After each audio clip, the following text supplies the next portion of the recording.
এখন আমরা সমান্তরাল রেখা এবং বক্ররেখার পারস্পরিক সম্পর্ক জানব।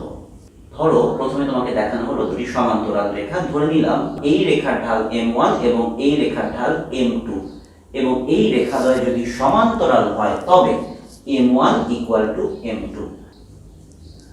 আর লম্ব রেখার ক্ষেত্রে কি ঘটে?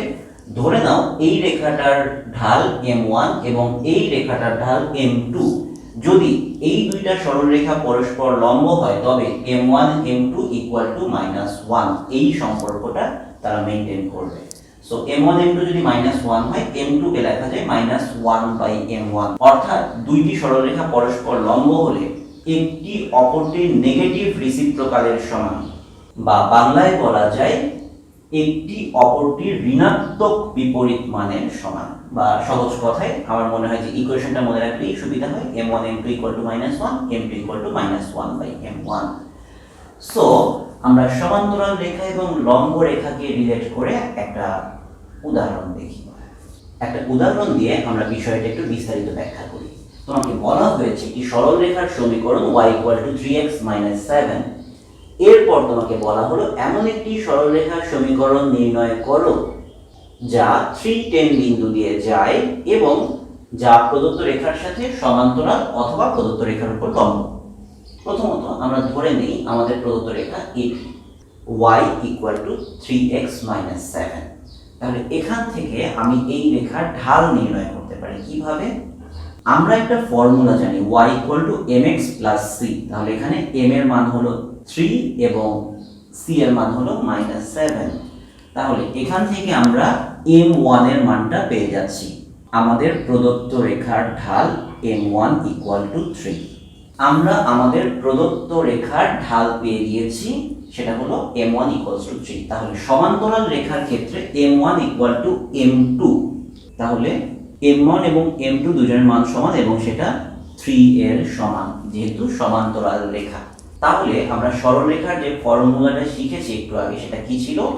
y - y1 = m × x - x1। m এর মানটা আমরা পেয়ে গিয়েছি 3, m2 = 3, x - x1। এবং তোমাকে বলা হয়েছে এই সরলরেখাটা একটা নির্দিষ্ট বিন্দু 3, 10 দিয়ে যায়। সো প্রদত্ত বিন্দুর ভুজ হলো 3, x1 এর জায়গায় আমরা 3 লিখব, এবং প্রদত্ত বিন্দুর কোটি হলো 10, y1 এর জায়গায় আমরা 10 লিখব। তাহলে আমার প্রদত্ত রেখা y = 3x - 7 এর সমান্তরাল এবং 3, 10 বিন্দুগামী রেখার সমীকরণ হবে y - 10 = 3 × x - 3। অর্থাৎ আমরা আমাদের যে কাঙ্ক্ষিত সরলরেখা সেটা পেয়ে গেলাম, y = 3x + 1। এই সরলরেখাটা y = 3x - 7 এর সমান্তরাল এবং 3, 10 এই বিন্দু দিয়ে যায়। খেয়াল করে দেখো, এটার ঢাল এবং এটার ঢাল সমান। কেন? কারণ তারা সমান্তরাল। এবার দ্বিতীয় প্রশ্নটা আসি। y = 3x - 7 রেখার সাথে লম্ব এবং 3, 10 বিন্দুগামী সরলরেখার সমীকরণ নির্ণয় করতে হবে। m1 = 3 আমরা পেয়েছি এখান থেকে। তাহলে m2 এর মানটা কি হবে? ঋণাত্মক বিপরীত মান। কার ঋণাত্মক বিপরীত মান? m1 এর ঋণাত্মক বিপরীত মানের সমান হবে m2, তাহলে -1/3। তাহলে আমরা দ্বিতীয় প্রশ্নের উত্তর করার ক্ষেত্রে যেই সরলরেখার সমীকরণ বের করব তার ঢাল পেয়ে গেলাম, আর সেটা কোন বিন্দু দিয়ে যায় সেটা তো আগেই দেওয়া ছিল। নির্দিষ্ট বিন্দুগামী সরলরেখার সমীকরণ y - y1 = m × x - x1। এখানে m এর মানটা আমরা বের করেছি -1/3,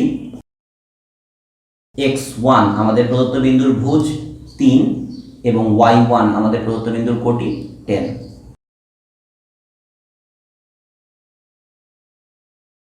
তাহলে x + 3y = 33। এটাই হলো আমাদের সেই কাঙ্ক্ষিত সরলরেখার সমীকরণ, যেই রেখাটি আমাদের প্রদত্ত রেখার উপর লম্ব এবং 3, 10 বিন্দু দিয়ে যায়, অর্থাৎ এই রেখার সমীকরণ।